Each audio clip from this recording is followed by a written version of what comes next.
है सीरीज की। तो यहाँ पे ये लास्ट आखिरी मैच तो वैसे भी हुआ नहीं, बारिश आ गया। जब जब शुभमन गिल बढ़िया बैटिंग करते हैं तब तब बारिश आ जाती है भाई। इस मैच में मतलब लग रहा है कि हेटर्स को जवाब देने के लिए और क्रिटिसाइज जो कर रहा था शुभमन गिल को, उनको जवाब देने के लिए खेल रहे हैं।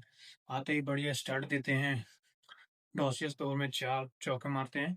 और उसके बाद बारिश थंडर स्टॉर्म आ जाती है। दोनों मैच मतलब फर्स्ट मैच में भी ये शुभमन गिल खेल रहे थे तो बारिश आ जाती है, फिफ्थ मैच में भी शुभमन गिल खेल रहे थे तो बारिश आ जाती है। और अब हम बात करेंगे सीरीज ओवरव्यू की। तो यहाँ पे अभिषेक शर्मा को प्लेयर ऑफ द सीरीज मिलता है। 5 इनिंग में 163 रन बना के वो 161 के स्ट्राइक रेट से 150 मारा था। बाकी 20-30 आते रह रहे थे उनके बैट से तेज, एकदम फास्ट, बढ़िया, मतलब बैटिंग बढ़िया कर रहा था। प्लेयर ऑफ द सीरीज भी हो जाते हैं और 1000 रन भी पूरे कर लेते हैं 28 इनिंग में और 528 बॉल पे, जो कि मतलब सबसे तेज है। सूर्य कुमार से भी ऊपर है, 573 बॉल में उनका मतलब ये 1000 रन पूरा हुआ था, ये सूर्य कुमार यादव का। तो अब हम बात करते हैं Suryakumar as a captain की।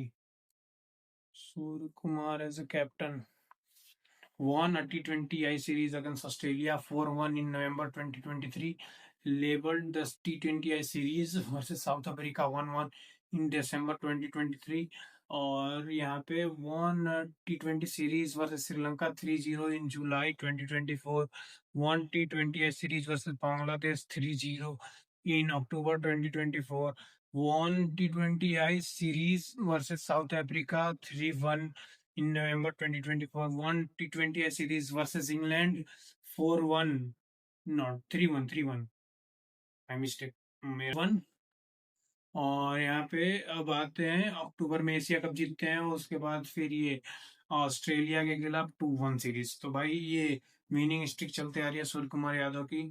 लेकिन भाई देखो, अगर इतना एक्सपेरिमेंट होगा तो ये विनिंग स्ट्रिक कभी भी मतलब जस्ट ये गौतम गंभीर तो बहुत ज्यादा एक्सपेरिमेंट कर रहे हैं ना, तो वो बड़े बड़े मैच में कभी ना कभी प्रेशर में बिखरने का टाइम आ जाता है, आ सकता है। इसलिए मेरे को लगता है कि 1 2 3 4 तक में आपको बैटिंग मतलब सेट होनी चाहिए। उसके बाद आप 5 6 7 जो भी ऊपर नीचे जैसे भी करना हो कर सकते हैं। लेकिन भाई सफलिंग ये 3 पर कभी शिवम दुबे चला गया, कभी कोई और चला गया, कभी जीतेश को भेज दिए, मतलब सिचुएशन, मतलब फिर 15 ओवर के बाद तो फिनिशर ही आएगा, ये मैं मानता हूँ। लेकिन भाई फिर भी कि अगर 8 ओवर है, 9 ओवर बचा हुआ है, तो कोई और आ सकता है बैटिंग के लिए। मतलब सेटल बैटिंग पेयर होना, ऑर्डर होना चाहिए। नहीं तो फिर भाई बड़े मैच में ऐसे होगा, कंसिस्टेंसी होती है ना किसी चीज में, तो बढ़िया परफॉर्मेंस करके देता है। लेकिन यहाँ पे तो कोई कंसिस्टेंसी दिख ही नहीं रही है। क्या इंग्लिश बोल रहा हूँ मैं यार। उसके बाद फिर मेरे को एक रोहित शर्मा का डायलॉग याद आता है कि ये ओपनिंग पे हम लोग क्या साल कितने साल से खेल रहे हैं, रोहित शर्मा, शिखर धवन और 3 पे विराट। तो और जो मतलब जो भी चेंज होगा उसके नीचे से होगा भाई। क्योंकि भाई देखो, जो सेटल प्लेयर है जहाँ पे बैटिंग बढ़िया से कर सकता है उसको वही चांस मिलना चाहिए। और स्पेशल मेंशन तो अक्षर पटेल और शिवम दुबे, भाई बहुत बढ़िया बॉलिंग की है, बैटिंग भी आखिरी मैच में बढ़िया करके गए थे। बस यही है, और क्या, फिर बारिश आ जाती है। अब हम बात करेंगे इंडिया वर्सेस साउथ अफ्रीका, जो टेस्ट सीरीज होने वाली है। 14 तारीख को एक टेस्ट है, 2 टेस्ट है। तो पहला टेस्ट 14 तारीख को है। तो उसका स्क्वाड: शुभमन गिल कैप्टन, जसप्रीत बुमराह, आकाशदीप, रविंद्र जडेजा, यशस्वी जायसवाल, ध्रुव जुरैल, देवदत्त पडिक्कल, ऋषभ पंत, अक्षर पटेल, केएल राहुल, नीतीश रेड्डी, मोहम्मद सिराज, साई सुदर्शन, वाशिंगटन सुंदर और कुलदीप यादव।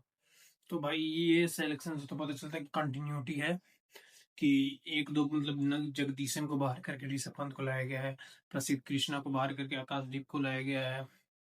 और ये मतलब सब लोग बोल रहे हैं कि समी नहीं आएगा, समी नहीं आएगा। भाई मेरे को तो लग रहा है कि अब वो नहीं खेल पाएंगे। जहाँ तक से ऐसे सिलेक्शन की बात आ रही है, वो भाई देखो रणजी में भी बढ़िया परफॉर्मेंस कर रहे हैं। 1 2 मैच मैंने देखे थे, 3 विकेट या 4 विकेट 2 इनिंग में मिला के लिए थे। मतलब तीन तीन मैंने स्कोर लाइन देखे उनके, मतलब तीनों मिला के 15 विकेट हो रहे थे। तो परफॉर्मेंस भी ठीक है, बढ़िया आ रही थी। लेकिन उनको सेलेक्ट नहीं किया गया है, इसका मतलब ये है कि अब उनको देखा नहीं जा रहा है।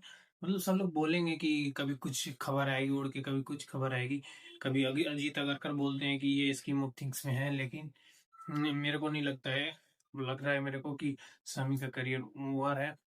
मतलब एक ही एक्सेप्शनल अगर हो गया तो कभी-कभी ना कभी आ सकते हैं, नहीं तो वैसे तो लग नहीं रहा है, क्योंकि ये सीरीज़ भी सेलेक्ट करने का मतलब अपॉर्च्युनिटी था कि सेलेक्ट कर सकते थे। ना भाई शमी क्या ही करेगा? रणजी भी खेल ही रहा है जाके वेस्ट बंगाल के लिए, प्रैक्टिस भी वीडियो आ ही रहे हैं उनके इंस्टाग्राम पे हैंडल पे। तो शमी का तो मेरे को नहीं लगता है कि खेलेगा। और ये टीम मतलब इन्होंने बढ़िया चूज़ किया है, मतलब कंटिन्यूटी है, और इसमें भी ऐसा नहीं है कि बैटिंग ऊपर-नीचे होगा। लेकिन मेरे को लगता है कि ध्रुव जुरैल को खिलाना चाहिए भाई, इंडिया ये सीरीज़ में जो उसने 2 शतक मारे हैं, ये साउथ अफ्रीका के खिलाफ ही। एक में 132, एक में 104 के आसपास, 103 के आसपास, 103 या 104 के आसपास। तो मेरे को लगता है कि 3 पे खिलाओ, नहीं तो फिर अगर नीतीश रेड्डी से भी बॉलिंग नहीं करा रहे हो तो 8 पे खिलाओ। लेकिन मोस्ट प्रोबेबली गौतम गंभीर का जहाँ तक लगता है कि अभी तो साई सुदर्शन ही खेलेंगे 3 पे। अभी ज़्यादा चेंज नहीं करेंगे, लेकिन भाई परफॉर्म जो उसका फॉर्म लगा हुआ है ध्रुव जुरैल का टेस्ट में, उसको तो खिलाना बनता है मेरे हिसाब से।